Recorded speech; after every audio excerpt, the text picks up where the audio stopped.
Stand by for action.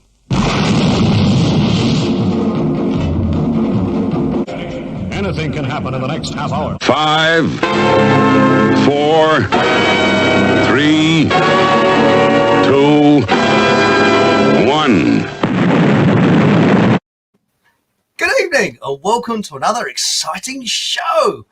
Well, tonight we've certainly got some thrills and spills. We've got John Hamer, and all the way from America, and she's still in America, is Shannon.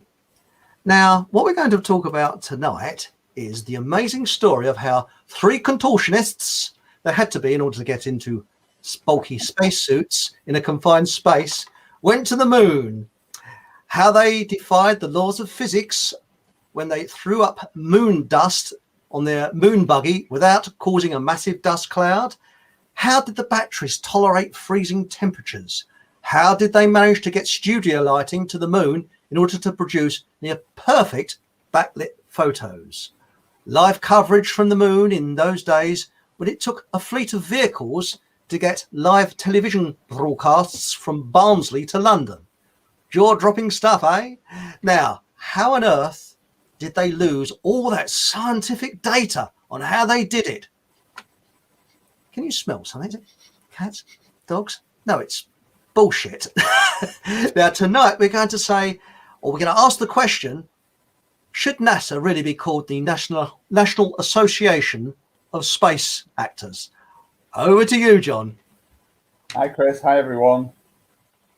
Nice to be here again. Thanks for having me on again, Chris. It's great. Well, some people call it the National Association of Space Actors, but the more popular acronym, I believe, is Never a Straight Answer, because they're very good at telling lies. Well, they're not very good at telling lies. That's the problem. They think they're very good at telling lies, but we can see through them, being enlightened beings that we are. They are certainly a very, very nefarious bunch of criminals, basically. I'd like to kind of start by giving a little background to how it came about, or talk about the people that were involved in it. And there's some very interesting people involved in it, and some people maybe won't even believe that these people were involved in it. But I absolutely promise you that these 5 people were the driving force behind NASA. And when you see who they actually were, you might actually change your mind about whether you think they are a genuine organization or not, or alternatively, what they were really all about and continue to be all about. So I think that's a good place to start, if I may. We'll talk about the 5 founders of NASA. Okay, so the first name on the list is a guy called Jack Whiteside Parsons, who was an occultist, a black magician, a Satanist, a head of Ordo Templi Orientis, and a very good buddy of the next person on the list, who is Mr. Aleister Crowley, who was a 33rd degree Freemason, another leader of Ordo Templi Orientis. He was a black magician, a Satanist, and was known as the Beast 666. And the next person on the list is a guy who some of you may have heard of, not in connection with NASA, but in connection with Scientology, and that was Mr. L. Ron Hubbard, who basically was a mass mind controller, a black magician, a Satanist. Ooh, anybody spotting a pattern here yet? And as I said, the founder of the Church of Scientology, which is obviously a religious cult. I don't think it deserves the term religion, but it was certainly a cult.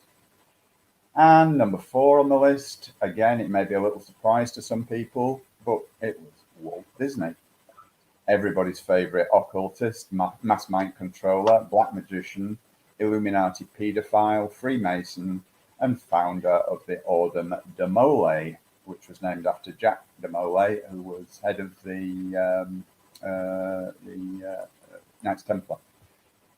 And the 5th one in the list was a gentleman by the name of Werner von Braun, who was an ex-Nazi, director of the German V2 rocket program, and recruited into the US in the 1940s under Operation Paperclip. But to be fair to Mr., or should I say her, von Braun, he was probably the most normal one of the entire sorry bunch. So this gives everyone a clue as to what kind of an organization NASA was founded to be and what it continues to be. Okay, so they specialize in pseudoscience, the pseudoscience that makes the rockets fly, and you know they based their philosophy on the teachings of a guy called Trofim Lysenko, who was a Russian in the early part of the 20th century, who invented something called Lysenkoism, which was basically it's a synonym for pseudoscience, and this is exactly how NASA began. Now, I think at this point I want to just introduce the other person on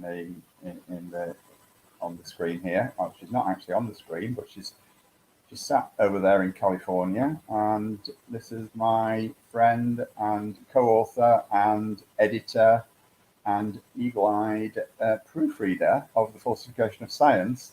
So, hi, Shannon. Hello. Hi. Everybody hear me okay? Yes.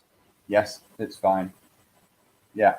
Sorry, there's going to be a Okay. bit of a delay on my Yeah, that's right. Well, yeah, just for everybody's benefit, there is a few second delay because of the way that the thing works and obviously the distance that involved, 6,000 miles. So there is a little bit of a delay there, but we'll manage, I think.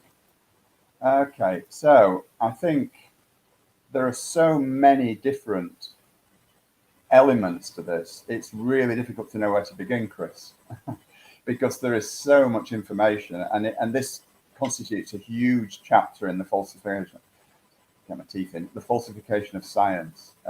It's the deception is absolutely vast, as I guess most people out there who are listening probably realize this, but maybe they don't understand exactly how vast the deception is. There are so many elements to cover, so many elements to cover.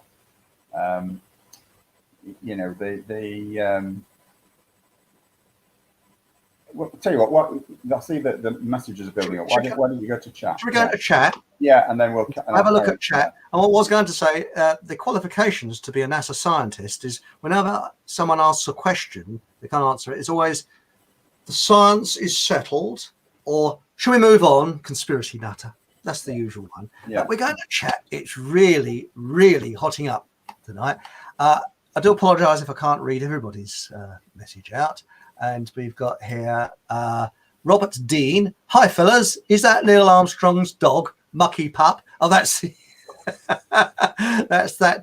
cover photo for this this show. Hi, Rob. There's Ralph. Hello, Ralph. Ralph, John, and Shannon. Hi, Ralph. Off. And we've got Kevin Keener. Evening, people. Evening, Kevin. DJ Beto. Hello, DJ. Robert Dean. Hi, Shannon. I was always a friend of Shannon's there. And I've spoken to her before, yeah. Janet Godfrey. Nice shirt. She likes cakes and shirt. I know that. Hello, yeah. Janet. Yes, I know. I got it specially for you. No, sorry, you mean John's shirt. Then we got Gillian Morgan. Hi, guys. Love the shirt. The shirt's popular tonight, then. Right? It's very popular, isn't it? Yeah. Actually, do you think we ought to, when I'm reading out these, to be very NASA orientated, should I go beep after each sentence? Yeah. So that's Magic J evening. Oh, beep. Yeah. Thanks. Right. Gillian Morgan. Did Wallace and Gromit go to the moon? I think they were probably more likely to have been to the moon than the NASA astronauts. That's for sure. And it's Robert Dean. He said, nice people. A Crowley. Now, this is interesting. A Crowley was featured on Sgt. Pepper's album cover. Yes. He was. Yes. Lots of symbology on that, especially Paul McCartney in bare feet walking across the traffic thingamabob, the zebra crossing. Very odd, that. And then we've got Gillian Morgan. I'm over the moon with the show tonight. Very good, Gillian. Yeah, you should be on the show with quips like that, yeah. Right now, I mean, moving on with this. Sorry, I'm sounding like a NASA scientist. Moving on, because I always say, let's move on. We're moving. Yeah. But there's, I usually find that if a lie is, someone's telling a lie, they overemphasize. And just taking a step back, when you see what comes from NASA, most of it is overemphasized, because I've worked with scientific type people, and I don't wish to be rude to people, but most of them are the most boring people you ever wish to meet. They're generally introvert, but you see these so-called NASA scientists also, hi, wow, really in your face. And I often wonder, are they scientists or actors? And, you know, when you saw the so-called blast off, as I've often said, suppose they had a rocket that just went, a little sparkler came out the bottom and it just gently went up into the sky. So I go, oh. But that'd have something big that went bang and great big explosions and everything else like that. And I believe that some Russian scientists have said that would not be able to push, I think, a bag of sugar into space. They worked it out. Right. But over to you. Would that be John or Shannon? I'll continue a little bit, and then I'll kind of segue Shannon in at some point, if that's okay. Also. Yeah. Unless you want to have a go, Shannon, would you rather me carry on for a little while? I'm either way. Yeah, if you have some more to. I was just going to give a little bit of the background to how it all came about, and then, by all means, I'll hand over to you. It started in 1962 when JFK, who was the president at the time, said that he got a vision of America putting a man on the moon and returning him safely before the decade is out. And of course, that is exactly what they did. They allegedly landed on the moon first time in mid-1969. But I think Kennedy actually knew it was impossible. He knew that the Russians had already faked Yuri Gagarin being the first man in space. You know, and I cover that in Behind the Curtain in very, very lots of detail. I'm sorry, John, to cut in. What was that you said about Yuri Gagarin? Could you repeat that? I didn't quite catch that. The Russians, Kennedy knew already that the Russians had faked Yuri Gagarin being the first man in space. Oh, yes, it's true. Yes. Yeah. And the Russians knew that the US technology was only at a similar state of advancement as their own. So they were totally complicit with each other's claims and lies. In fact, the best rocket scientists in the world, those involved with the space program, informed Lyndon Johnson that the science, who was the president after Kennedy was assassinated, for those who are not aware, they informed Lyndon Johnson that the science was at least 30 years away from being able to accomplish a moon landing. But I think even that was way, way over optimistic, because even now, you know, which is considerably more than half a century later, we still don't possess the technology to send a man to the moon. But I'd just like to spend a few minutes just covering the motives for it. I mean, there's been several motives suggested for it, but you know, there are quite a lot. But one of the main ones, I believe, other than the money aspect of it, because obviously it made a lot of money for a lot of people. It's, you know, it might be expensive to fake a moon landing, but it's considerably cheaper than actually doing a real one. You know, and obviously that's the point. But I think the main objective in it was distraction. The US government absolutely benefited from the distraction, which took attention away from the carnage going on in the Far East with the Vietnam War, which was highly unpopular in America. There were all sorts of demonstrations going on at the time. I remember them well, seeing the news reports, and you know, lots of people demonstrating against it. And as a backup to that little point, the lunar missions did actually stop, and with all the future missions that they had in the pipeline cancelled at exactly the same time that the US ceased its involvement in Vietnam. Yes. So that's an interesting one. Right. I mean, there's masses of details for that, but you know, I'd struggle to do it justice in a shortish show like this, and there's lots to cover, so I'd rather move on.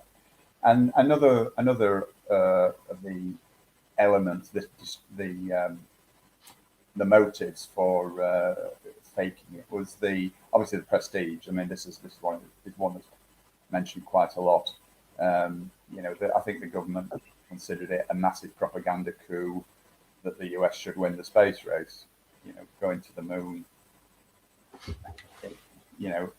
would have been the pinnacle of human achievement, and for America to actually claim that crown, if you like, that prize, then that was a massive boost to US pride and ambition. Okay, and yeah, I mean I think that's probably all.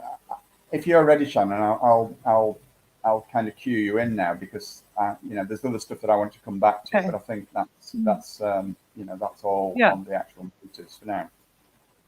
I'm not sure what you want to say, but I know you're keen on the photographic side of it. I don't know whether you want to cover that now or later. Or... Yeah, I do. I think, I mean, I can just let everybody know in the audience that my background is actually in professional photography. So in my early career in the 80s, 90s, I studied photography. I worked with famous photographers in New York City. I was a commercial photography assistant, studio photography, outdoor location photography, did, darkroom technician work. So this was all pre-digital. And I was really surprised when I looked into this further. I mean, I've seen a lot of comments, about the faked photos because of things like, we know the kind of basics, like the flag waving when there's no atmosphere, things like that, which are definitely, not to make a pun here, but a red flag, right? Doesn't look like there's something wrong here, right? So that's like gotten people's attention. But I was surprised I haven't seen more questions about the technical aspects. I mean, John covered in his chapter in Falsification of Science, he covered a lot about the space suits, the space shuttle, lander itself, all those problems with it. And similar to that, it's like, so not much is said about the camera in the film. I mean, I looked at NASA's website and I, researched what they had to say about it. And it just doesn't add up. I mean, if we go by what we're told, which is that the moon's temperature, because of the lack of atmosphere, can reach well over 250 degrees Fahrenheit in the sun, and well below 250 degrees Fahrenheit in the shade.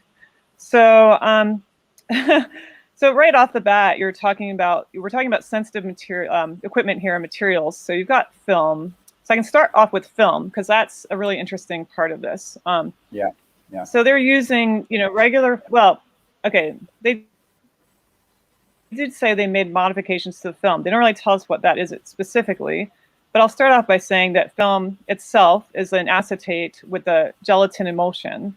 And this is a photosensitive material, so obviously it's sensitive to light.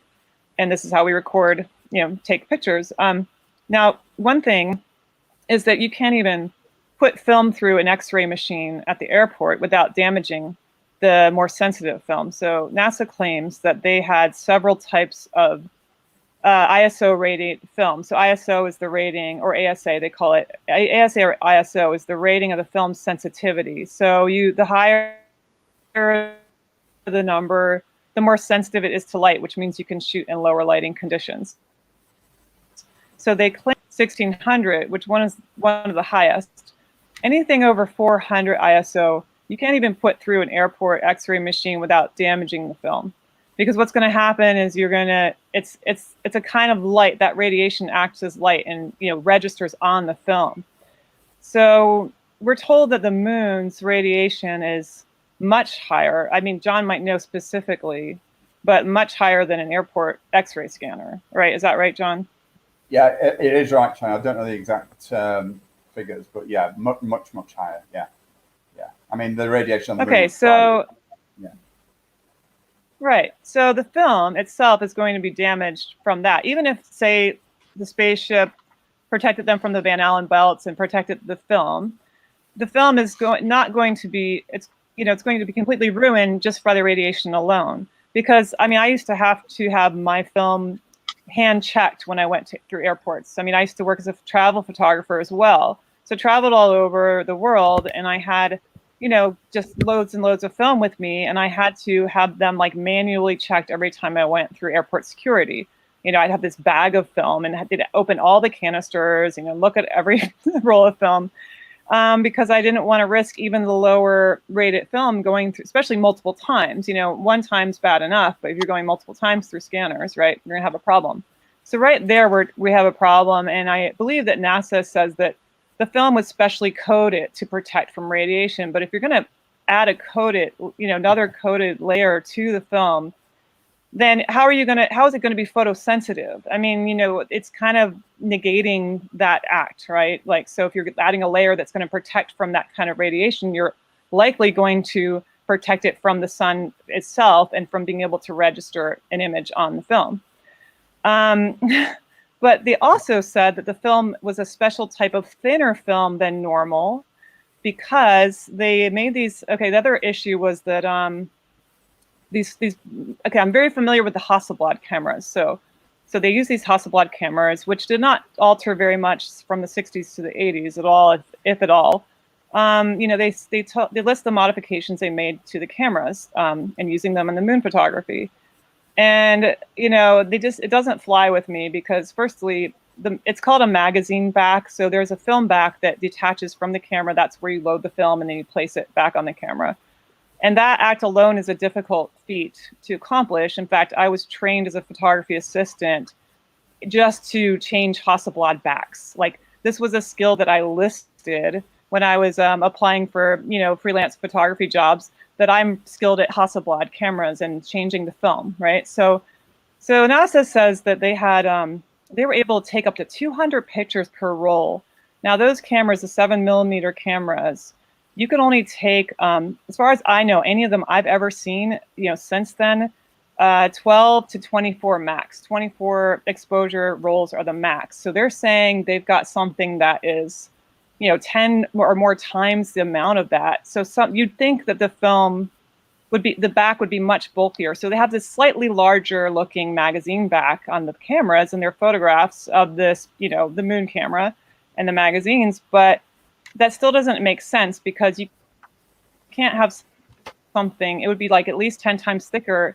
However, they said, oh, we just made the film, it's a special film, we made it thinner, but then they put an extra coating layer on it to not just protect from radiation, but from the temperature changes. So already, it's completely unbelievable to me. Nothing makes sense about that. There's no way.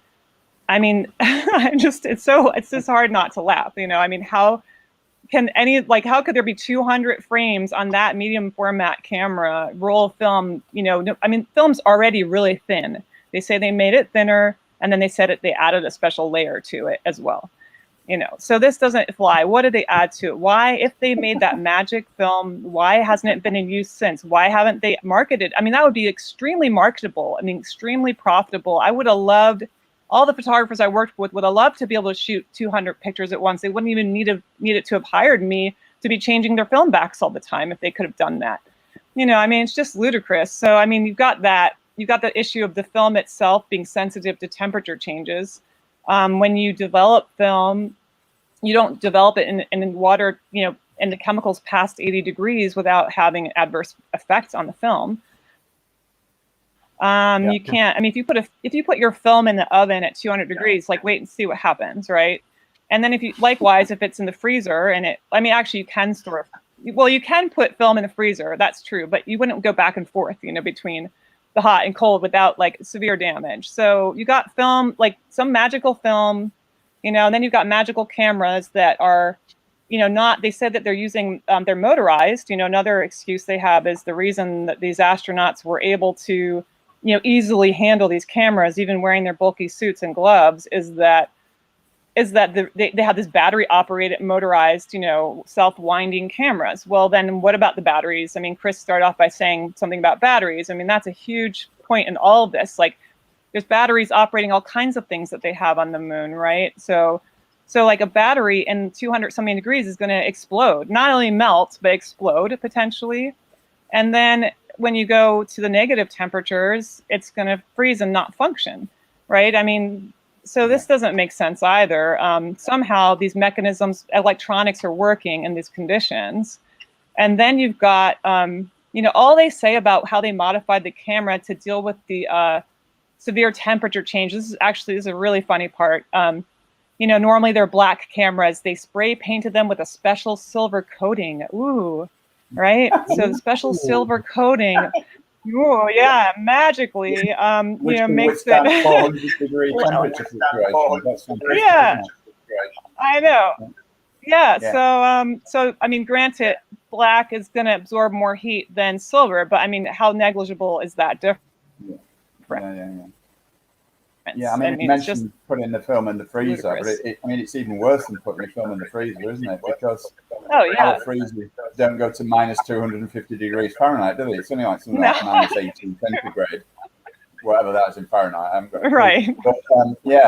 But so the whole thing is crazy, and the temperature fluctuations as well. These are not gradual things. These are not things that happen over a period of time to allow it to kind of happen gradually and maybe allow it to kind of get used to the temperature changes. These are instant temperature changes. They are in the shade. It was minus 200 degrees Fahrenheit, and in the sun it was plus 250 degrees Fahrenheit. So just stepping out of the shadow into the sun is a temperature fluctuation of 450 degrees. Now, how the hell could any film or camera withstand that, let alone a spacesuit? What a hell of a piece of engineering that spacesuit must have been. But anyway, carry on. Yeah, sorry. It's quite right. But if I could sort of come in here, so we could sort of just do a quick summary of what you were saying. First of all, you were saying, sorry, Jonah, but we'll come back. What I was saying is that it was really a kind of to take people's minds away what was disastrously happening in Vietnam. And what I was going to say is that Austria-Hungary did very similar with Mozart. I know it sounds like a different subject, but it is the same subject, because what was happening is the Austro-Hungarian Empire was losing so many wars and so many battles, it was becoming embarrassing. So what did they decide to do? They decided to make someone huge, i.e. Mozart, and he was a genius, marvelous, this time, to take people's minds away from what was really happening. And I did 2 shows with the late, great Robert Newman, who was a music historian. And if you, quick plug here, if you go on to my website here we go, Bockham Hall Radio with an O, .com, and look at the radio broadcasts of many years ago, I did a radio show with the late, sadly he passed away, Robert Newman, and he explained exactly what was actually going on. And it was just work. It's fascinating stuff. It's a distraction, and it's so in your face that the moon landings stopped when the Vietnam War stopped. And what I was going to ask you, Shannon, is, have you heard of a chap called David Percy? He's an English photographer, and there's a lot of photographers. So. Yes, and the thing that gets me from my asking this is, how did they get the lighting so correct on the moon? I mean, how did they get the technicians to the moon in the first place with their bulky spacesuits, of course? Because we've got to believe it, haven't we? I mean, you've got to think of these things. How comes the light is coming from all different directions?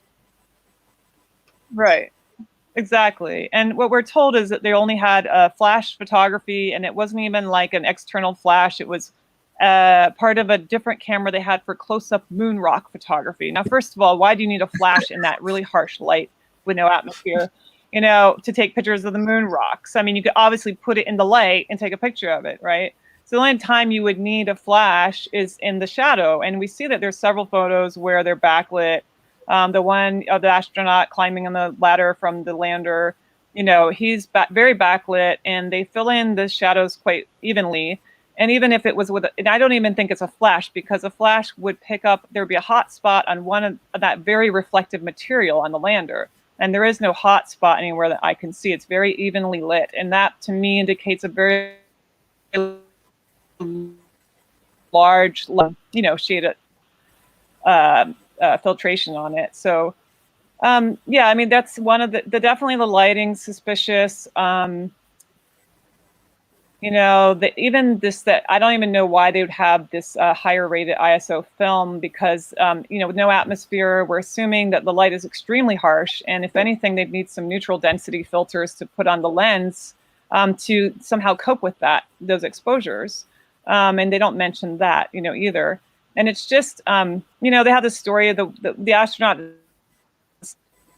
stayed in the lander. He's handing down the system, to make it easier on the astronauts, and they're handing them back up, dealing with that. But I mean, just to take that film back off and put it back on, you have to insert a metal, this metal plate, and then there's a little switch somewhere you got to get just right and take that off, and then put the other one on. And honestly, with those gloves, there's no way. I mean, all my years of doing photography, you would never use bulky gloves. I don't care how many levers, extra long levers they added to the camera, as they said, which I can't see evidence of in any of the photographs of the camera. I don't see any really long levers that help them, control the aperture or the shutter speed or anything. And then it's like, even in very cold weather, I mean, I'll be wearing at least fingerless gloves in order to handle cameras. And I mean, this is all manual exposure. We're talking about manual settings. The other suspicious thing is they don't even have, there's no viewfinder. Those cameras do have, mostly have this reflex viewfinder where you look down and through the top of the camera. But these said they're using like a sports viewfinder. I think they call it a rangefinder, or something that you would be external to the camera, just a frame, that would come up above the camera, and it's quite large. You would be able to see it. I don't see that in any of the photographs of the astronauts holding the camera. I don't see that rangefinder, that sports one. This is something that like scuba divers would use, because they can't look through the viewfinders either. So there's no evidence of that. And then they say, oh, they just turn their body, they have it on their body, they turn and point their body at the subject to take a picture. I mean, you try that and see how accurate that's going to be. I mean, that's absurd, Yeah, and some of the photographs they took were absolutely perfectly stunning, composed photographs, perfectly exposed. Yeah, exactly. Yeah. Yeah, I know. It's amazing. I mean, they did say they took several thousand pictures. Yeah. What's that? Yeah. Sorry. Yeah. Would you like to go into chat now and see what people are saying? I didn't hear what Chris was saying. Would you like to go into chat now? Oh, sure. And okay, righto. Sure. Now what we got here? We got a heck of a lot up there. Now we got here Paul Craven, John Parsons, the key rocket propulsion expert, founded the Hellfire Club. In the UK. I thought the Hellfire Club was the 18th century, wasn't it? Oh. Yeah, I did too, actually. But yeah, it might be right. I don't know. Maybe there might be another one. I don't know. Yeah. This is Gillian Morgan. Thanks, Paul, for that. That's interesting. I heard that Jimmy Page bought Mr. he was in a pop group, was he, Jimmy Page? Led Zeppelin, yeah. He was, bought Mr. Crowley's old house years ago, as he was not the occult. He was not the occult. Probably, though, it was the Stairways to Heaven. Who knows? Which is a Led Zeppelin song, Stairway to Heaven. Right. Very, very funny, that, Julian. Yeah, very good. Yeah, Stairway. I got the gag bit slow tonight. Gillian Morgan. Love the show, guys. As you and John make a great team. Keep up the good. Oh, that's very kind. And also, we've got Shannon tonight as well. Yeah. Thank you very much. This is Rob Random. Rob always comes. With satellites being able to take close-up pictures of Earth, why has no satellites taken pictures of the moon, showing the moon buggy, etc., to prove they did go there? Well, the question I've got, and this might be for Shannon, the moon is supposed to be, is it 4 times smaller than the Earth? So why was it, when there was supposedly on the moon, why wasn't the Earth so small? Surely it would be huge, wouldn't it? Think about it. You look at a full moon. Yeah, they do. It'd be massive, wouldn't it? The Earth. I mean, they did try.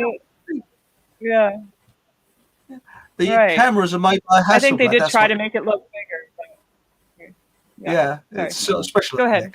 So many anomalies on it, then. This is Paul, right? And this is a question. This is something for you, Shannon. Yeah. The cameras, as you said, were made by Hasselblad. And when asked about the crosshairs on the photos, being covered by backpacks, etc. He couldn't say how this was possible as the crosshairs were etched onto the lens. Interesting one. The other one is the film I saw years ago, yeah. Capricorn 1. Yeah. Sorry, Go on, did you have any Shannon. comment there? Comment on the crosshair thing. Oh, I didn't know if you wanted a response to that or not. Yeah, sure. Yeah, Yes, I mean, why not? the crosshairs are. Yeah, I mean, the crosshairs are a feature. They're not on the back of the camera. As far as I understand, they're a feature of. Yeah, they could be on the lens itself. I know it's not really on the. I mean, you could take a picture without them, but you see it through the viewfinder, is my understanding. You know, and you'd have to look through the viewfinder to see that. But you're right. They do show the photos with crosshairs. Now that you mention it, isn't that correct? Some of them show the crosshairs. I'm not really sure on that, actually, with that model. I have to admit, I'm not 100% sure about that. Okay. Shall we carry on in Anyway. chat? Yeah, carry on. Okay, Yeah. Capricorn 1, yeah. And we've got Great film, yeah. Kevin Keenan, just like the spaceship made out of tin foil. I got a little story about that because I saw the command module in the London Science Museum, and I walked in. This was in the 1970s, shows you how old I am. Convinced they land on the moon, and walked out convinced they didn't land on the moon. Well, if anybody's ever seen inside it, it's I've laughing. been to the museum at Cape Kennedy or Cape Canaveral, whatever the hell it's called this week, and it's just amazing. You look at that piece of kit and you think, no way on earth did that travel through 250,000 miles of space. You know, even though it was attached to another module, and then it landed on the moon and stayed there for 3 days. Then it allegedly took off vertically and docked with the whatever it was called, the command module, was it? Whilst that was traveling at 4,000 miles an hour. I mean, that is an incredible feat of technology, isn't it? But yeah, I mean, the thickness of the walls of the spaceship are no thicker than tin foil, and this is not me saying that; that's NASA saying that.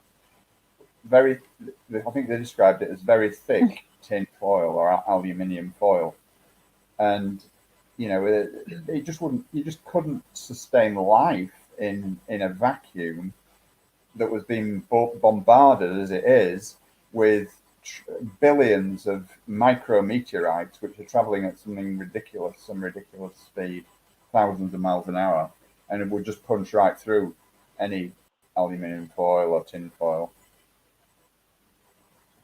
What's going on here? Delay. I think, it got slowed down. Probably my fault. All right, no worries. Where's Chris gone? Help! I don't. Hello, I'm back again. No. We're back at it's NASA. They were listening in. Problems. Yeah, sorry. Well, now we know about what the that. transmission situation was like. That's right. By the way, Now we know what that they dealt with the moon transmission. Yeah, exactly. two thing it should have been a switch maker, because what got me when I looked at that command module was loads and loads of switches to look impressive. Banks and banks of them. I thought, whoa, yeah, very impressive. Yeah. As I say, we carry on here with chat. I was Angela. Hi, sorry I'm late. I'm sorry with that, Angela. Angela has been unwell. Catch the first half tomorrow. Wish you better, Angela. I really do. She's great. She's a very nice person. So let's all give some positive thoughts towards Angela and make her feel better, shall we? There we go. Wish you better. Louise, evening, everyone. Hope you are well. Sorry I'm late. No lines. Please. I have a note. Oh, she has a note from her parents, so she's all right. Oh, that's okay then. That's okay, right? Yeah. Without her, an apple in the post, please. You know. Right, Ralph Winter. Before Apollo's 1 planned launched on February the 21st, 1967. Hello, someone's been doing their research. The command module interior caught fire and burnt on January the 27th, 1967, during a pre-launch test on launch pad 34 at Cape Kennedy, and that killed Gus Griffin, who was a little bit on there, who was very outspoken. The next comment explains that, but yeah, it's absolutely correct. But you see, Gus Grissom was known as a troublemaker, and he actually hung a lemon on a wire coat hanger on the Apollo 1 lunar module during a press conference, and that did not go down very well at all. And he'd been creating problems. He'd been making unauthorized statements saying, "There's no way on earth we're going to get. There is no way that we're going to get to the moon with the technology we have now." And this was kind of like the lead up to the moon landing, you know, a couple of years before. And he made quite a lot of controversial statements, and he wouldn't be kind of, what's the word, tied down. He wouldn't be restrained at all. Oh. He was warned several times. He wasn't a yes man. No, he wasn't a yes man at all. And he carried on and on and on. And then I think it was the lemon on the wire coat hanger that did it. 2 weeks later, him and his oppos all died in the Apollo 1 fire, as Ralph correctly says. Yeah.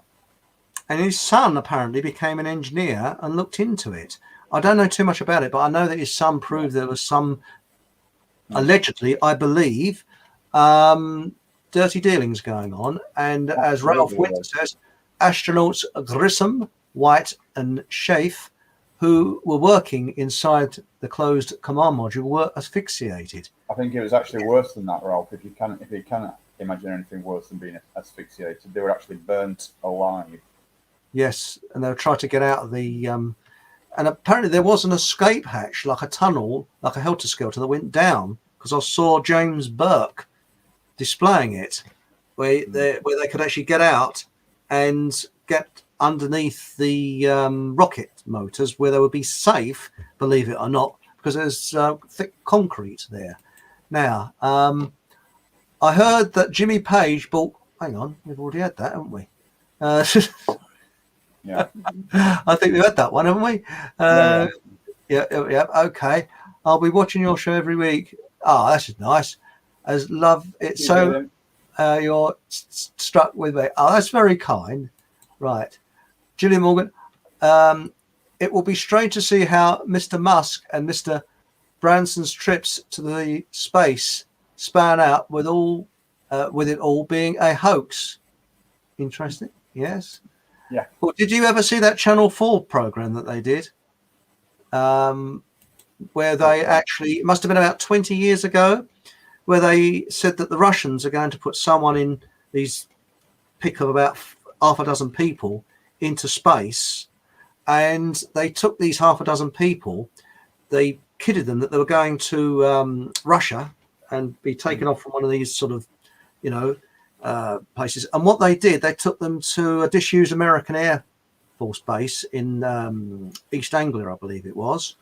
And they changed all the signage, put Russian signage up. They had extras dressed as guards, and they had actors, paid actors, acting the part, instructing them what to do in space, and they actually faked. And they said they'll be in an orbit where there won't be weightless. And they were pushing the limits. Do you remember that program? No. They were pushing the limits, and the people were believing it, that they were actually in space. And they had this huge setup in an aircraft hangar with sort of hydraulic rams that were moving this fake ship backwards and forwards.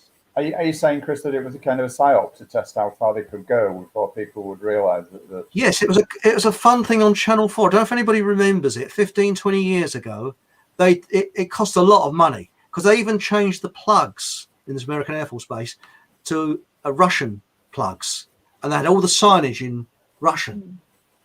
And they had actors who made out to do with the Russian, and they were saying things, right, if you are sick during the and all this sort of stuff, and they were English.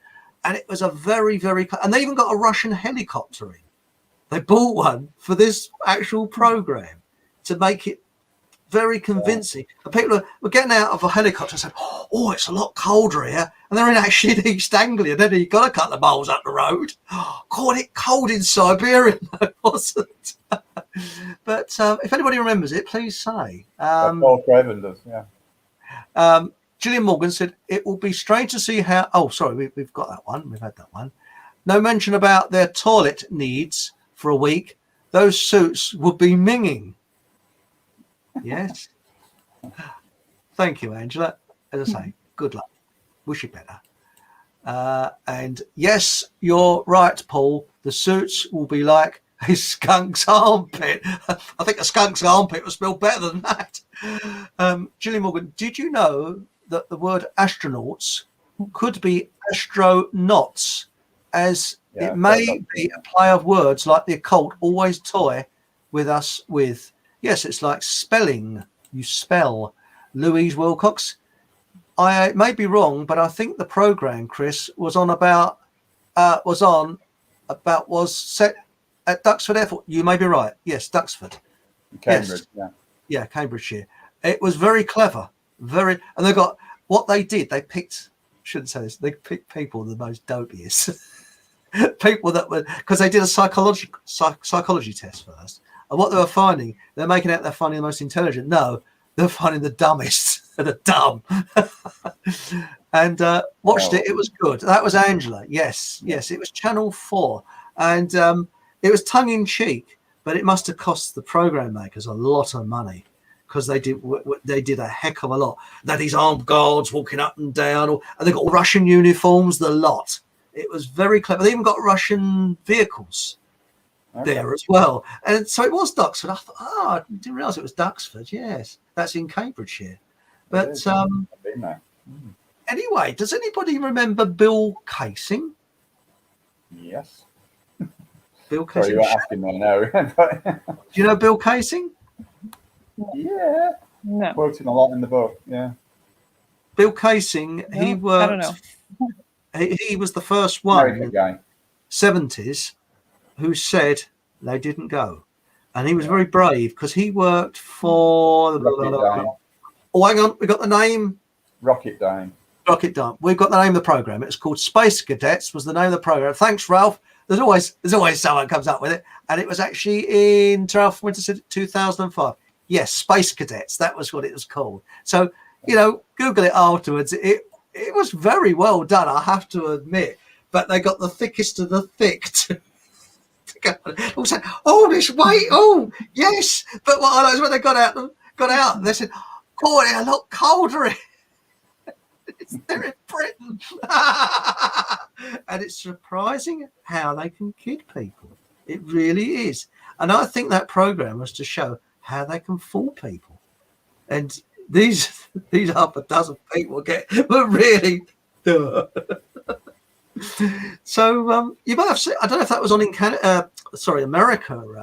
Shannon, Space Cadets. I don't know. I don't remember. No, not familiar. No, I mean I don't have a television. But you're reminding me.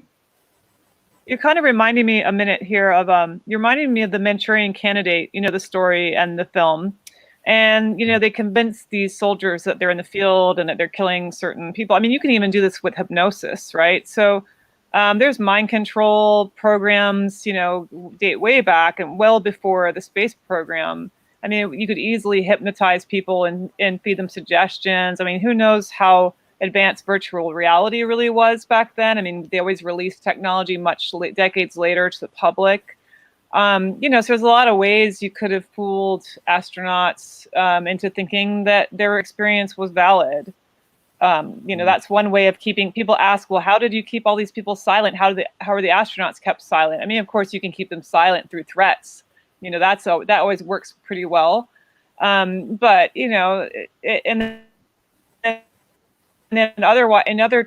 and then all the other people working on it, of course, there's the chain of, there's the compartmentalization that keeps people, need to know basis, keeps people from, not everybody has the full picture. So, many people were involved who probably thought they were actually working on, this program and that it was real. So, yeah.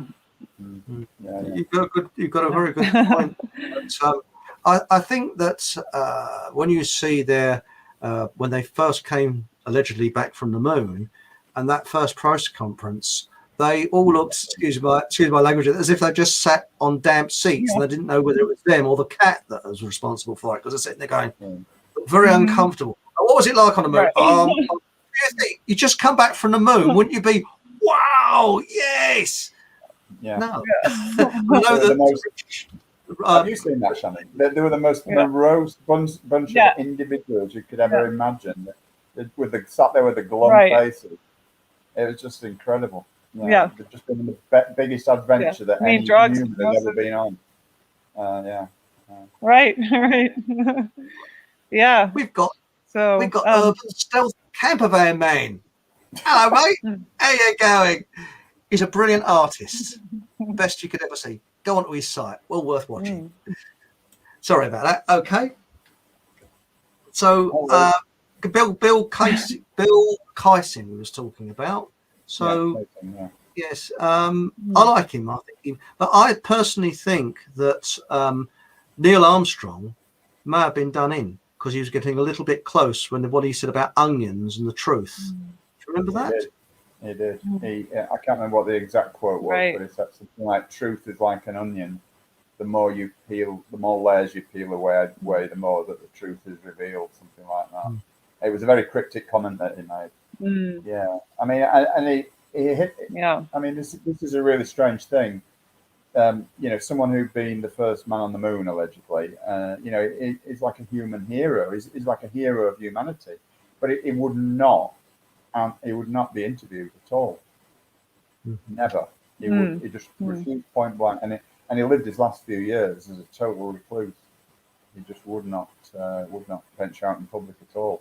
And I think that was because he was terrified of being accused of being a liar and a fraud and a charlatan, which he obviously was. But in some ways, I felt sorry for the three guys because I don't think they expected that they would come up against all this antiness. You know, I think that they never kind of realized. They knew they were frauds, which I don't empathize with at all. But I don't think that they realized how much opprobrium they would actually face and that it would severely affect the rest of their lives. Because Buzz Aldrin, for example, was a raving alcoholic. And by the way, there's a quote in my book, and there's a YouTube as well that shows Buzz Aldrin confessing that they didn't go to the moon. Oh, I've seen that. Yeah, she said, "Well, we didn't go, did we?" Yeah.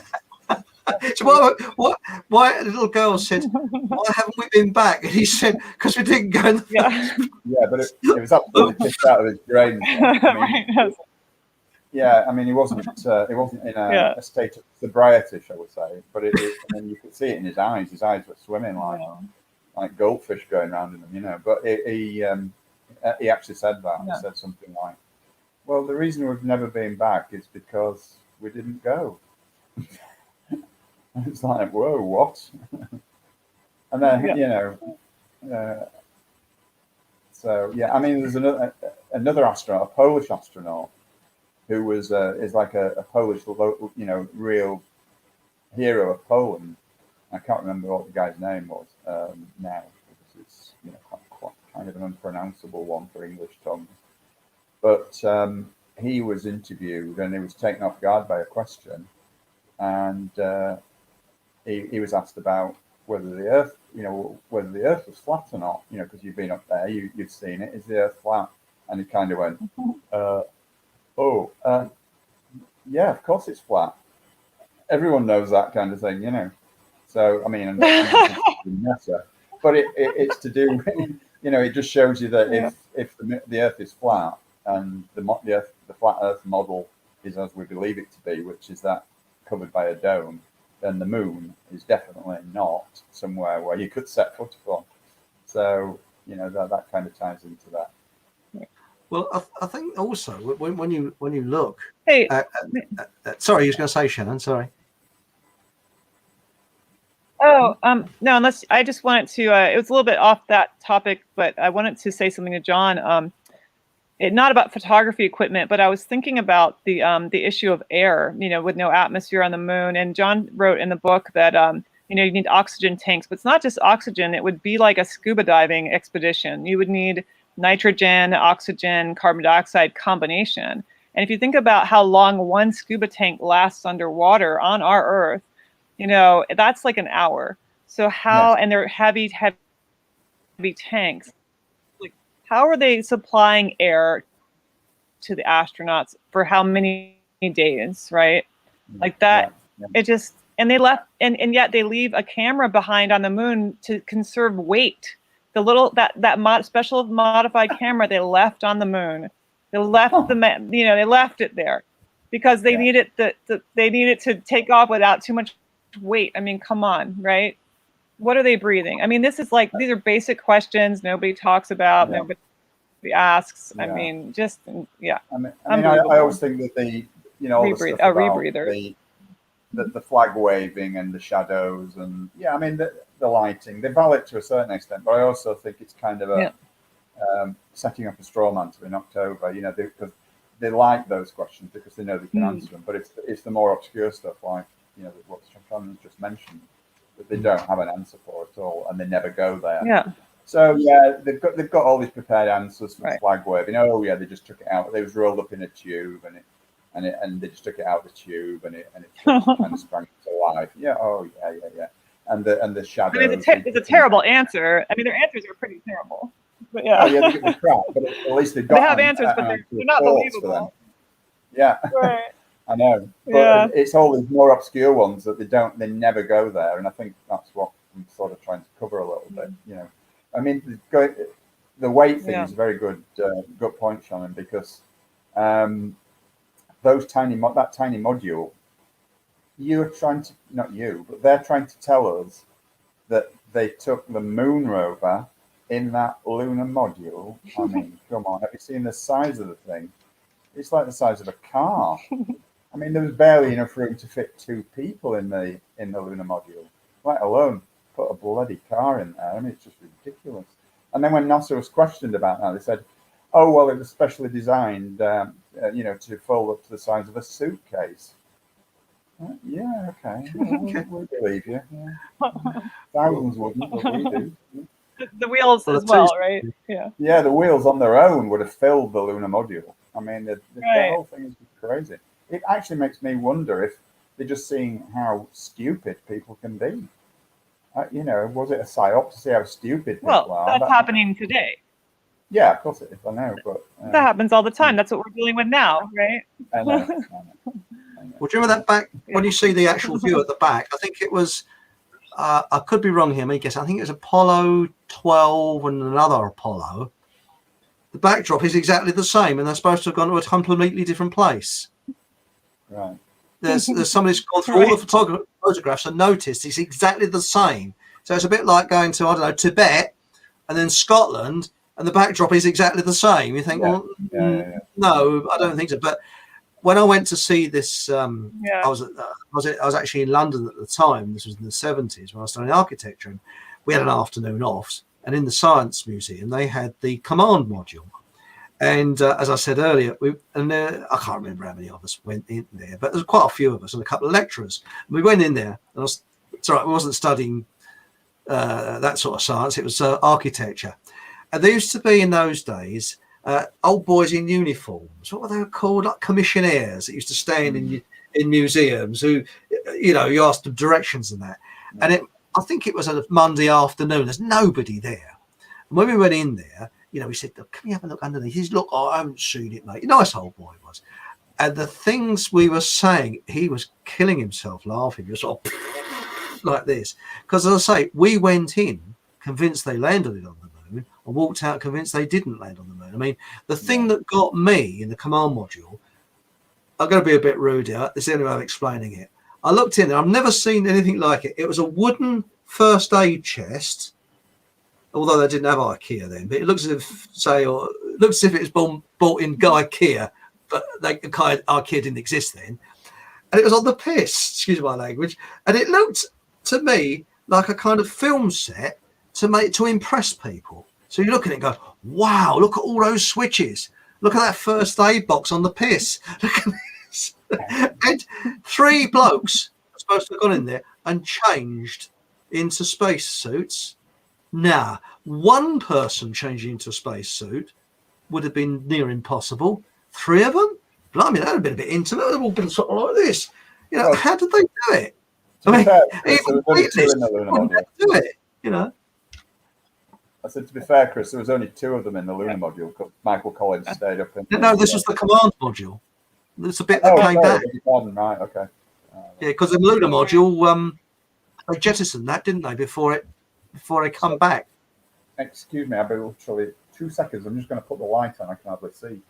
Okay, well, shall we go to chat? Let's have a look here whilst he's having a look here. Don't know if you wanted to mention anything, Shannon, or would you like me to go into chat? Oh, that's Hello? fine. You can go to chat. Okay, right.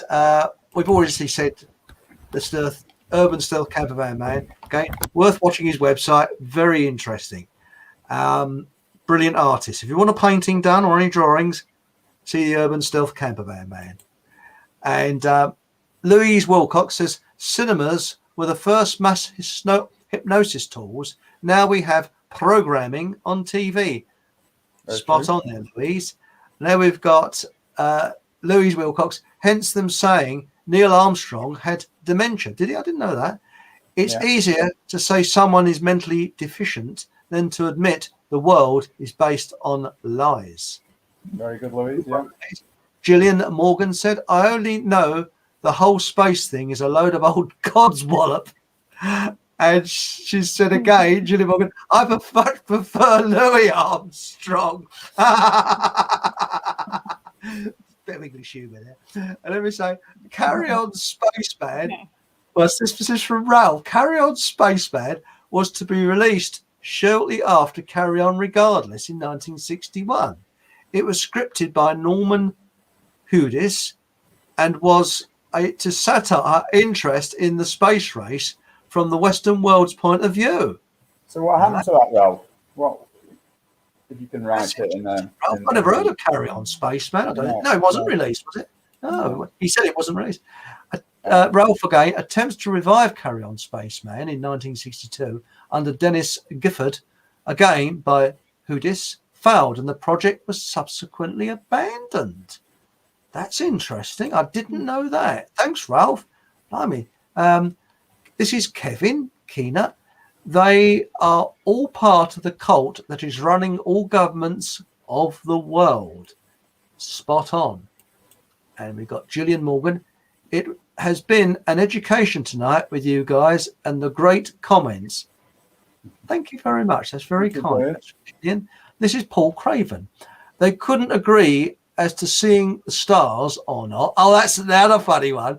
And the space station crew saying, we are the furthest point in mankind's history. Oops. Yeah, why didn't they see any stars? Well, Shannon and I talked about this. Yeah. Go on, Shannon. I actually have more thoughts on that if we have time. I don't know if we have time right now. How much time do we have left in the program to talk about it? Until people get bored, which they never do. So, we'll carry on. I mean, is it in depth? Because we've got a few more in depth, which is quite interesting. Okay, carry on.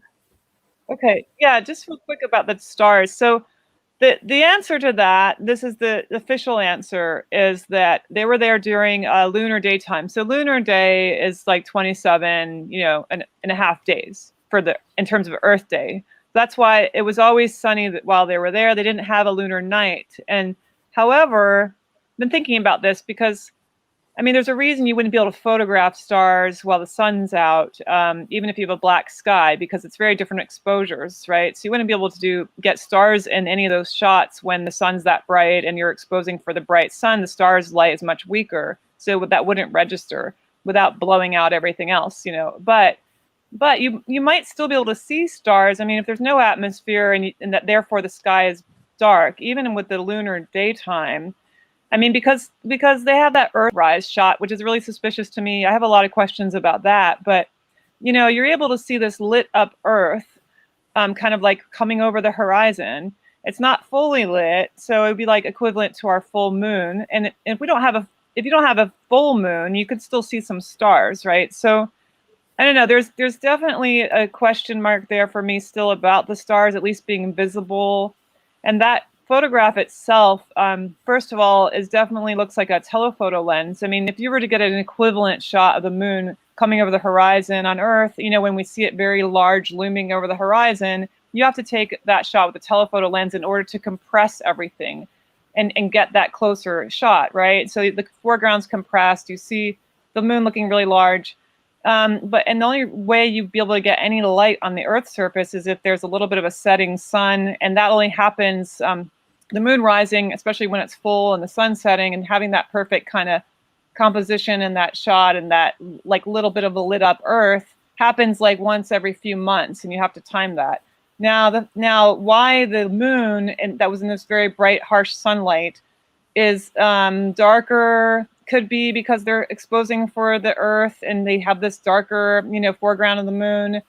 But it still doesn't sit right with me. And like Chris was saying, that you were saying earlier, the moon, the Earth should even be much bigger than that. I mean, they try to make it a little bit bigger looking, but it should be like much bigger, right? And is it even lit? I'm not sure if it would be lit if if the moon's in the sun, and are they able to see the Earth and the sun as well? I mean, there's that question too. Good but point. Anyway, Hang on a minute, because we see the moon at night.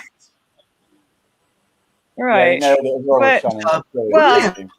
Yes. I've never thought of that. I don't know. Should we go on a little bit more in chat, or do you want to carry on, Shannon? Oh, okay. You want to go to chat? No, I was just going to say, I do see a comment in chat. They were not on the dark side of the moon. And for some reason, we don't go on that side of the moon. Somebody's asking this question in the chat about if we were on the dark side, but we've never been on the dark side of the moon. Isn't that right? I believe that's the case. Yeah. No. But that's sort of interesting, because we've got here. Now, well, Brandon, you would know something about this. I don't know. Rebreathers, not scuba. Okay. Don't know anything. Sorry, I'm drunk.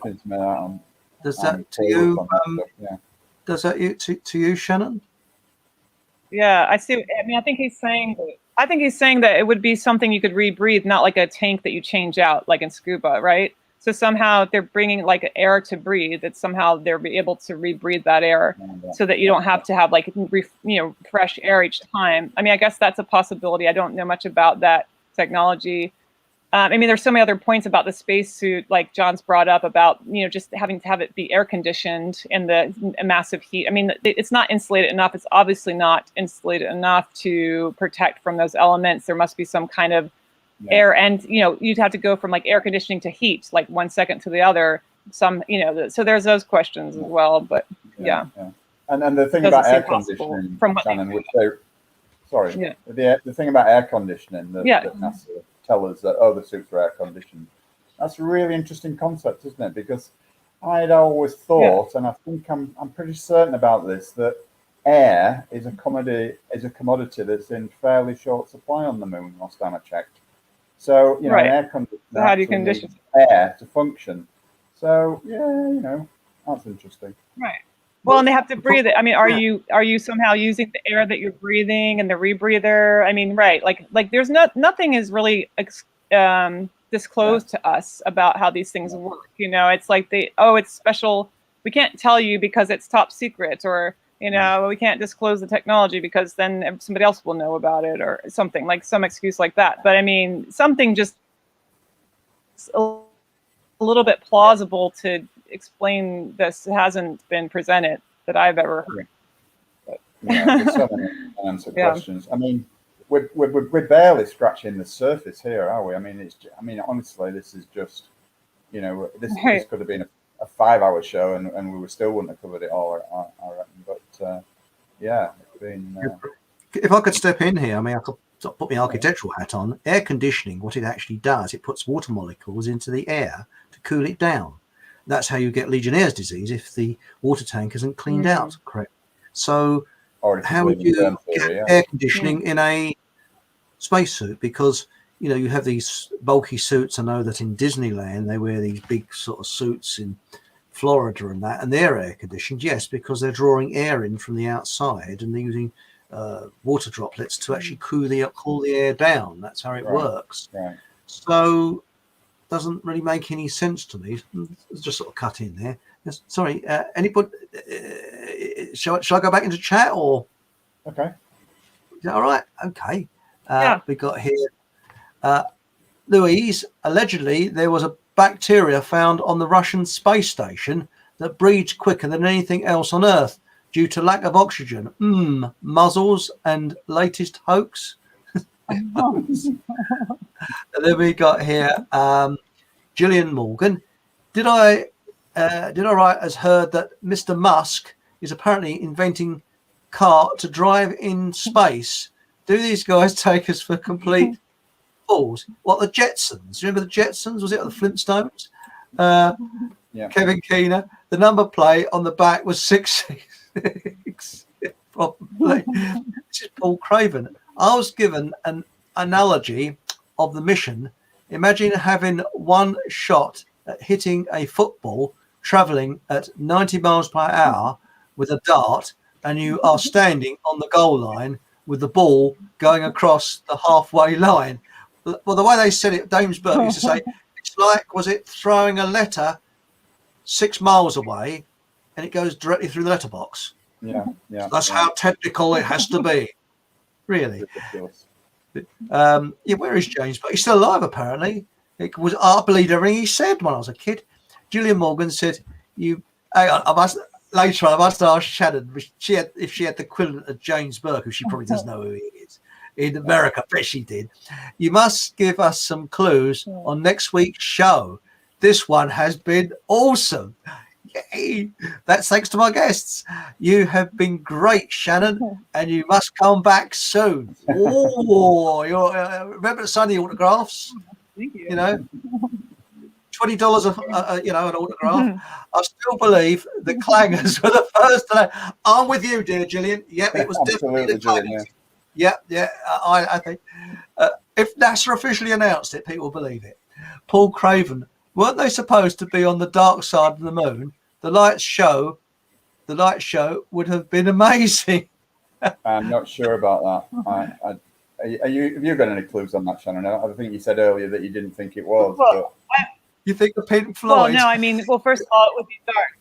Well, I mean, I don't know. But, I mean, the thing is, they were in the sun, right? They were in the light, and they according to everything I've read, we've never been to the dark side of the moon at all. For some reason, we don't. Even with all of our explorations and moon rovers and whatnot, like we've avoided that, which leads people to think we have some contract with aliens living on that side and that kind of thing. You hear these stories about remote viewers having seen humanoid creatures living there and that kind of thing. But the fact is that, as far as I know, there's no, we've never been there. And that's Pink Floyd, exactly. Dark Side of the Moon, right?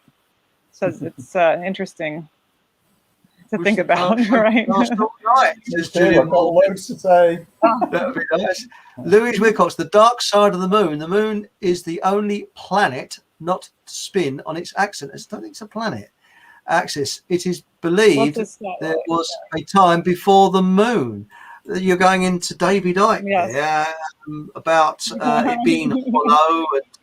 And, I personally, I mean, you can go onto YouTube and you see lots of stuff that's been released accidentally by NASA or NASA Insider has shown cities on the moon and all that. I've only got one word for that, and it's to take your mind away from the proper questions, and it's called bullshit. Because I don't believe the city's on the moon. I don't think the aliens had anything to do with it, or any alien grazing. I think all this, I mean, was it Neil Armstrong? No, not Neil Armstrong. Buzz Aldrin said, whilst we were going to the moon, sorry, it's a bad American accent. Sorry, Shannon. We saw, was it something spinning? Like me get away with it either, Chris. We saw something spinning in space. And I asked, was it Houston? What is it? Bullshit.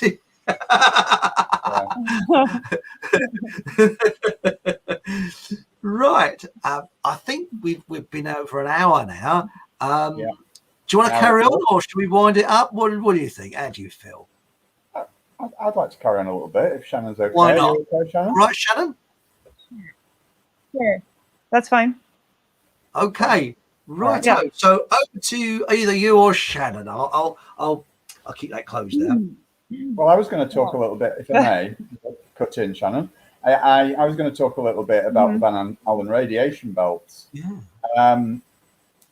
Van Allen radiation belts, which everybody's probably heard of, they allegedly lie kind of 600 to 22,000 miles above the surface of the Earth. And this could be one of the main arguments for our not having got to the moon or anywhere else for that matter outside of them. The Van Allen belts, they are layers of highly charged particles trapped around the Earth, allegedly. This is all allegedly, by the way, because I'm a flat earther, I'm happy to say. But allegedly, this is the explanation, the mainstream explanation. The Van Allen belts are a dense layer of charged particles that are trapped by the Earth's magnetic field, and the particles of them include protons, electrons, and heavy ions that emanate from solar wind and cosmic rays, allegedly. Now, Dr. James Van Allen, for whom the belts were named after him, was a vociferous critic of the moon landings when he could get a platform to talk about it, which wasn't very often. Really? And he lived a very long life. He died at the grand old age of 92 in 2006. And he was not tired ever of stating that it was impossible, utterly impossible, that humans could pass through them safely. But of course, his words were suppressed and ignored and all the rest of it. In fact, some Russian scientists calculated that to pass through the Van Allen belts, you would need 9 feet thick lead shielding, which of course would never stand a chance of getting off the ground. Wow. I didn't The know funny thing about that too, John, is Wow. that NASA, NASA's also just said recently that one of the hindrances in getting to Mars is going through the Van Allen belts. This is a recent NASA statement that you included in the book, I believe, John, in the chapter. Right. Yeah, that's true. On this, They keep because forgetting, so how do we get through them to go to the moon? Right. Exactly. Yeah. They keep forgetting we've already been through them. Oh, what a tangled web they be. Indeed. It's Did you know that lemmings are on Mars? There's actually got a picture of a lemming, but I think it's Devon Island, actually. Lemming. Yeah, they've got a lemming. Then if you look in the corner, they blow it out, it's a lemming. And Richard D. Hall, if you go onto richplanet.net, he's photo chap who's he looked into it, and it's Devon Island. It's always the same because it's one of the largest uninhabited islands in the world. It's up near the Arctic, I believe, and that's where NASA do all their training and whatever. And you know, I mean, as long as there's no wildlife, and they capture sort of things. If you change all the colours around, it can look like Mars. Because I don't believe they've ever got anything past the Van Allen belt. That's as far as I go. I think it's all a big con. I really do believe that. But sorry. I have another interesting. Sorry, Shannon, you go ahead. No, on that topic.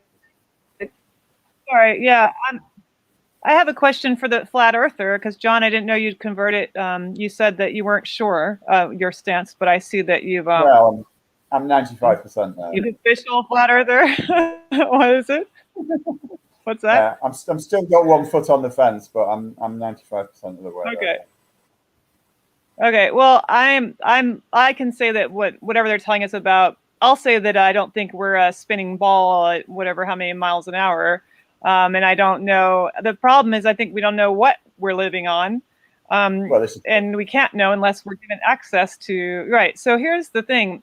From the flat Earth model, the moon then, I mean, because one of the problems with the moon landings is that it's supposedly how many miles away? Like 250,000 miles or more. So how would we go in one, tank of fuel there and back and all this?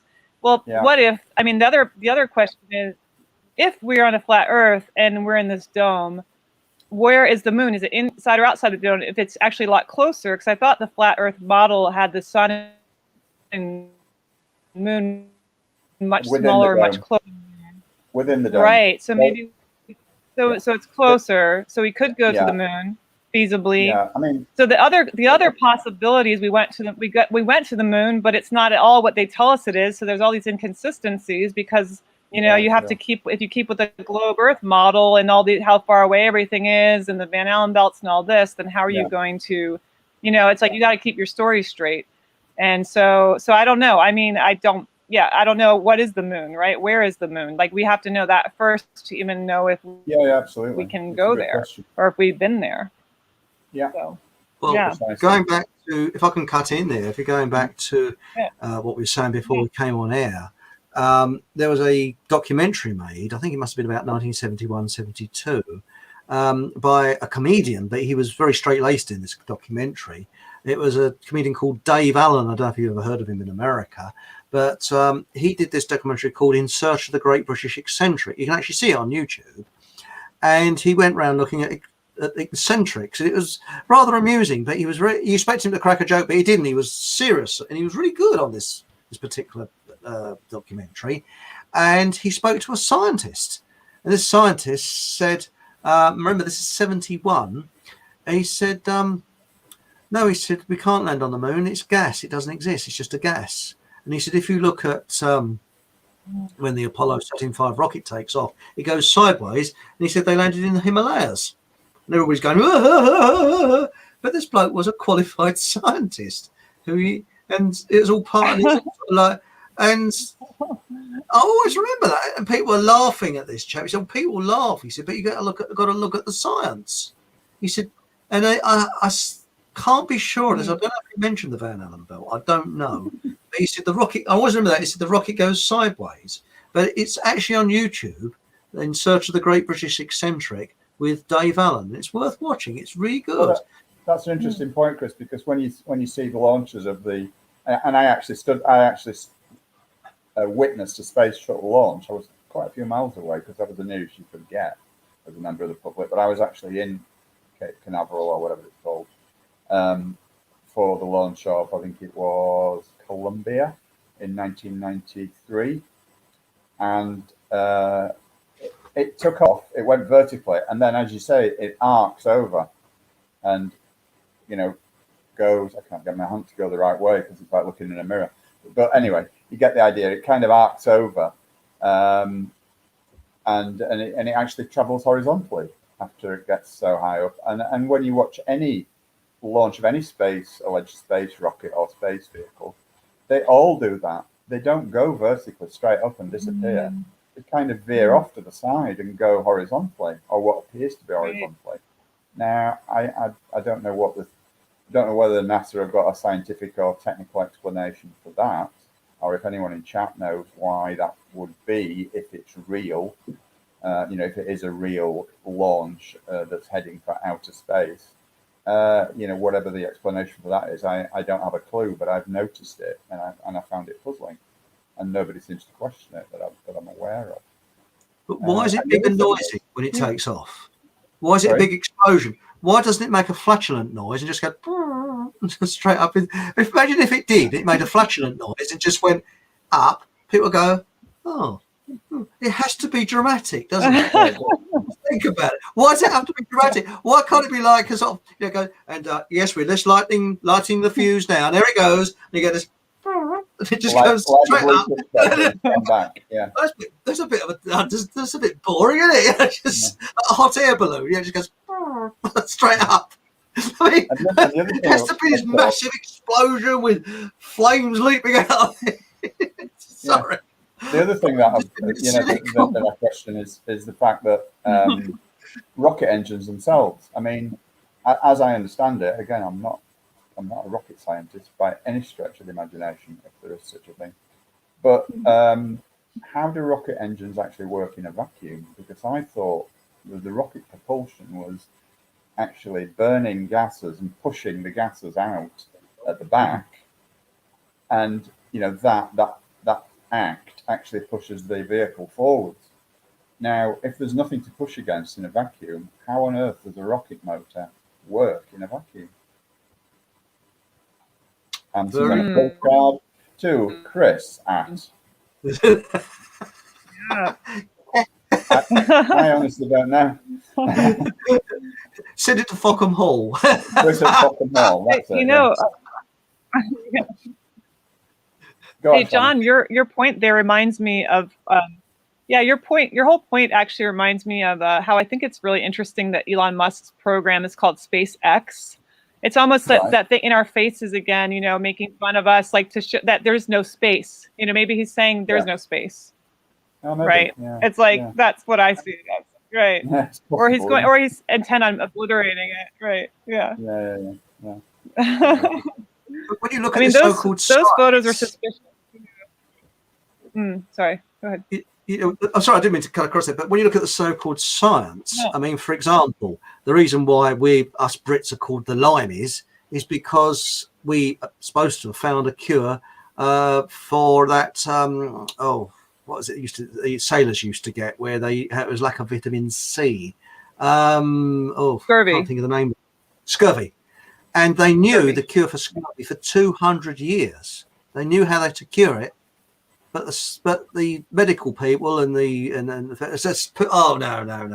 But they actually found a cure 200 years before the Brits introduced everyone having limes. So, to me, science is a religion, and you have these people like Professor Brian Cox that we've got, and you named him Shannon's as this bloke. You've got that. Bill Nye, the science guy. Yeah, sort of.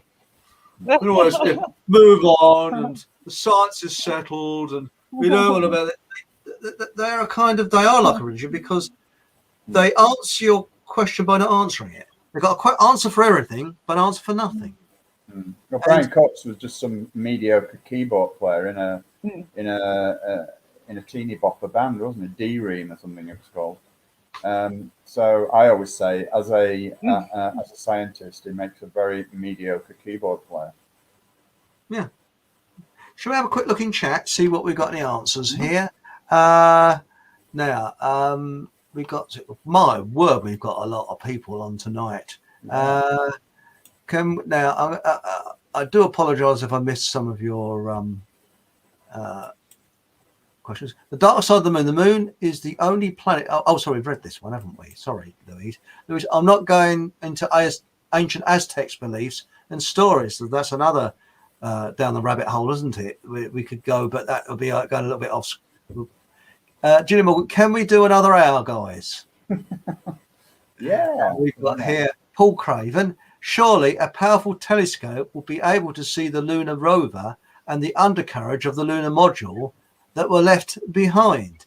Now, again, Richard D. Hall's that, and apparently the chap he interviewed, I can never remember his name, he's actually looked at the photos they've released and he scaled them up and he said it's a Photoshop. It doesn't work. He scaled it up and he said the lunar modules on that would be huge.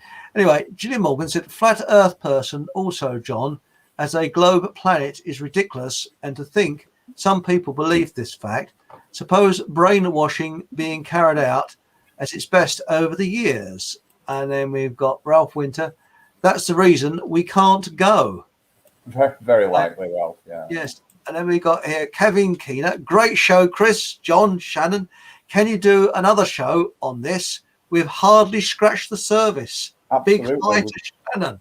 I don't think we've covered a 20th of what I was going to talk about, to be honest. We'll have to do another show. Yeah. Never mind, Gillian Morgan, never mind asteroid belts, etc., as I have a black belt. And is that related? All the other outer space crap is codswallop, and others need to wake up. Yes. Good one. Paul Craven. Well, let's face it, if I said, I am a scientist and I've got qualification, blah, blah, blah, blah, blah, blah, and I tell you that, this and this and this, and people believe me, And remember, qualifications can be purchased in some places. Right, Paul Craven. If the atmosphere is 1/6, then gravity, asteroid in a vacuum would jump up and reach a height of about 8 foot. They would need kilos of weight in their. This is a brilliant one, Paul. Weight in their boots. Is there any info on this? Well, Paul, you've hit a nail on the head there, mate, haven't you? That's a good. Let me jump in there, Chris, if I may. I mean, this is a real anomaly in the whole thing because the way that they showed that there was 1/6 gravity was to hit golf balls, which you couldn't tell how far they'd travel because of the perspective. Now, to me, any red-blooded male would delight in showing how high you could jump in 1/6 gravity. I mean, even on Earth, some athletes can do a 4-foot standing jump, vertical 4-foot standing jump. So, you know, these were fit young men in those days. You know, they weren't decrepit old gits like they are now, the ones that are still alive. These were very fit young men. They had to be to enter the space program. So they should have easily been capable, of doing a 10-foot standing jump. Did they do that? Did they? How? They didn't do anything at all that would have shown us, you know, the difference in gravity. And that ridiculous hopping, skipping movement that they did was just pathetic. When you actually double the speed on that, it just looks like normal. All they did, NASA or whoever produced the film footage, they just slowed it down to half speed. That's all they did, and that's exactly how they got that effect, which is utterly pathetic. It's not even remotely plausible what they show them doing. It's just crazy. Well, I think maybe the bush kangaroo would have done a better job of it. Do you think? Yeah. Yeah, the bush kangaroo. Yeah. Right, we've got here. You guys need to do a live stage debut. As me, for one will buy a ticket. Oh, that's nice. This show is the best on YouTube, period. Oh, isn't that kind, Gillian? Thank you very much. Thank you, Gillian. That's no inertia without gravity. That's what Louise Wilcox said. Yeah. It's a good one, isn't it? Yeah, So, gravity is a whole other topic that we could get into. Yeah. Right, Absolutely. We won't go there tonight, but yeah, gravity is a very, very interesting topic on its own. But, yeah. Right. okay. So, well, what should we do? We'll do another. There's obviously another show. I mean, crumbs. We've only scratched the surface. It has to be. I mean, I think. So, shall we carry on a little bit more, or shall we round it up? Well, it's your show, mate. I mean, you tell us. I mean, we see how it's going, because we always like to leave the audience with wanting more. So, you know, as maybe an hour and a half is long enough. Yeah. Yeah. So, Shannon, is there anything you'd like to say? Yes. I could say one more technical. Without any atmosphere, you're going to have extremely high level of static electricity charge. And that alone will destroy film very readily.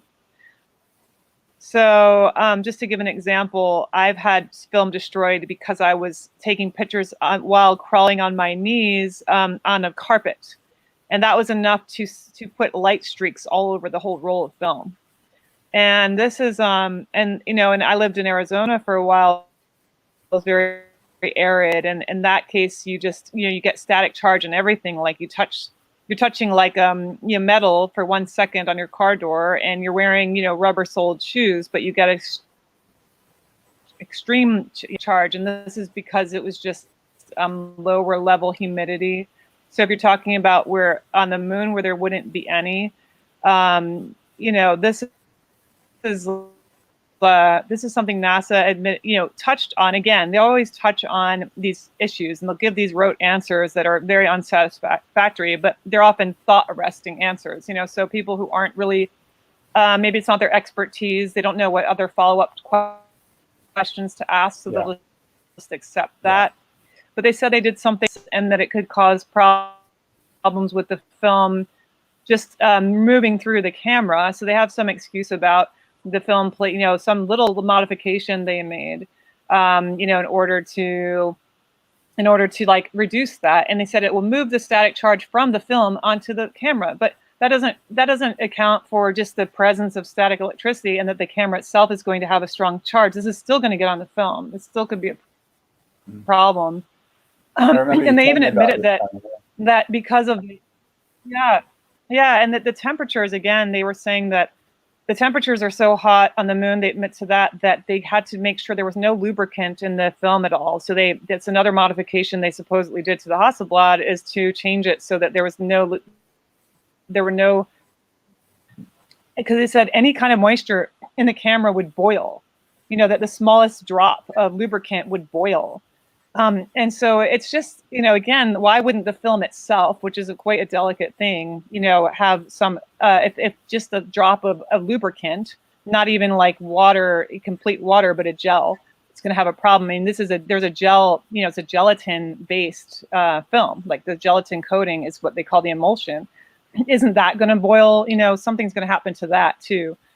So again, it's not, at least with what they tell us the moon is and what the moon is like, the conditions on the moon, there's no possible way that you could take photographs with that equipment and that film. No matter, I don't care what kind of supposed modifications they made to the camera or to the film. I mean, at least their excuses, what they've told us they've done, just doesn't fly. It doesn't make any sense. So to me, that was like one of those things where I just thought, well, that's impossible. So these photographs are obviously not taken that way. They're not taken there. And one other funny little point is that they told us, because they said, oh, there's a whole bit of this on their website. It's really fun reading. They said that the astronauts had special photography training before they went to the moon. They took them out to the desert because, the desert and, out in the southwest of the United States is so similar to the moon that, training in the desert and wearing gloves to take pictures was like all they needed, right? So anyway, no, it's silly. Yeah, good point. Yeah. And for another show, I mean, where could we go with this? Because I think there's so much more. Wow. The deeper you go down the rabbit hole, the more leads you've got going off. It's just so difficult to keep this. I mean, it's a fascinating program. And John, loads more anomalies, loads more bits and bobs. Like I said, I just feel like I've always scraped the surface. Really, it's. That's right. It's a very, very, as you say, a very, very deep rabbit hole. Well, I think the comments will show us for the next show where we're going to go, because we always get a very good comment section as well as the chat room.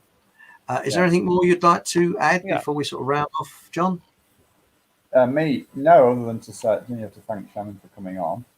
She took a little bit of persuading. I don't think I'm doing any secrets away there, but she's done it, and she's been great. She's made a fantastic, absolutely excellent, and she's a real star. I didn't mean to talk across you there. I'm terribly sorry, but well, just round off. I'll just read a few more in chat. I know it was the link. I know you were worried about the link. I know. Now it says I'm saying that talking across is happening because of my delay. So, Oh, I see. Sorry. Okay. All the pictures you see of space, like a real joke, and just not convincing at all. That's Julian Morgan. And there we go. And then we got Louise Wilcox. Russia had a train. Now, this is an interesting one. I didn't know. Russia had a training camp for Olympic athletes underground that had no gravity. They trained back in the 1970s. I know nothing about that at all. Anybody else? I've drawn a blank on that. Thanks, Louise. I'll try and find out more about that. Paul Craven. And NASA have lost all. Oh yeah, they lost all the data. Yeah, it's even worse than that. I'll explain in the next show this little story behind that. Oh, that's a classic, that one, isn't it? Jimmy Morgan, great show, guys. Incredible show as always, and it was awesome having Shannon. It certainly has been, as a remarkable guest who certainly knows her stuff. Thanks, Shannon. And then we're just another couple, and we got the cameras were at chest level, shooting from the hip. Yep, perfect shots. That's Paul. And then we've got Sebastian Moran. Great show as usual. Thank you, Sebastian. There does not appear to be any motion, considering that they tell us the Earth is moving and spinning so quickly. Very interesting. Plenty of material there. For another 3 or 4 or 5 shows. Right. Now, Shannon, have you got a website or anything you'd like to mention so that to help at all or anything? So is there a website you'd like to give? Maybe for next time? Yeah, not currently. Maybe next time. Yeah, not currently. Thanks, though. Okay, and we've got. I still haven't got yours. Your where is it? I've lost you. Now, your website, John, is the falsification of history.co.uk. I've got it across there.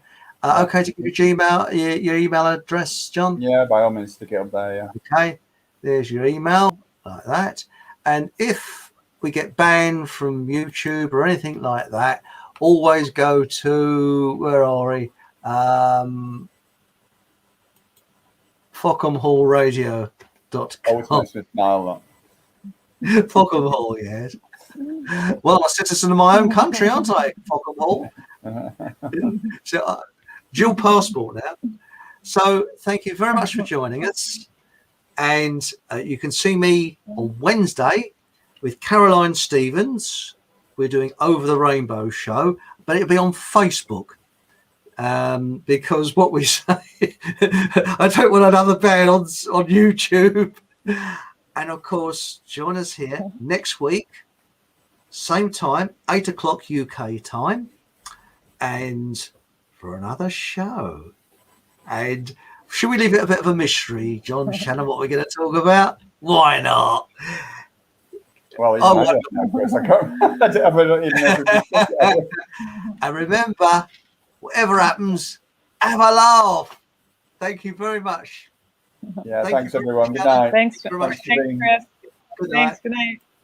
Thanks.